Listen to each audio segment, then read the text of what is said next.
அனைவருக்கும் இனிய காலை வணக்கங்க. இன்னைக்கு ஆரோக்கிய உணவுல என்ன எடுத்து வந்திருக்கேன் அப்படின்னு பாத்தீங்கன்னா, இயற்கை உணவுல கொள்ளு கஞ்சி தான். கொள்ளு கஞ்சி இன்னைக்கு சாட்டர்டே, கொள்ளு கஞ்சி கண்டிப்பா எடுத்துக்கலாம். ரொம்ப நல்லது. உடம்புல இருக்க கெட்ட கொழுப்புகள் எல்லாத்தையும் வெளியே எடுத்துரும். ஏன்னா சாட்டர்டே, சண்டே குழந்தைங்க வீட்டுல இருப்பாங்க.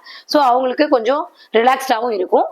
பாருங்க, கொள்ளு கஞ்சி செஞ்சுட்டு வந்துட்டேன். இதுல வந்து கொள்ளு 2 ஸ்பூன் போட்டு தண்ணியில கொதிக்க வச்சு 2 ஸ்பூன் கொள்ளு போட்டு 4 பல்லு பூண்டு தட்டி போட்டு ஒரு 1/2 ஸ்பூன் ஜீரகம் போட்டு கொஞ்சம் உப்பு தேவைக்கேற்ப போட்டு கொஞ்சம் தண்ணியாவே வச்சு குடிங்க, நல்லா இருக்கும். காலையில வெறும் வயிற்றுல இதை குடிச்சோம்னா, இந்த ஹீட் இருக்கிறதுனாலதான் நம்ம பூண்டு ஜீரகம் இதெல்லாம் போடுறோம். ஏன்னா கொள்ளு வந்து கொஞ்சம் சூடு.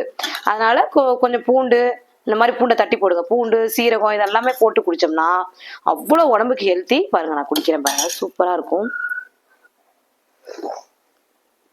ஆஹா, சூப்பரா இருக்கு. இந்த பூண்டு வாசத்துக்கும் இந்த ஜீரக வாசத்துக்கும் இந்த கொள்ளு வாசத்துக்கும் அது வறுத்ததுக்கு அதுக்கும் சூப்பரா இருக்கு. இதுதான் இன்றையோட இயற்கை உணவு. ஓகேங்க, பாய்ங்க.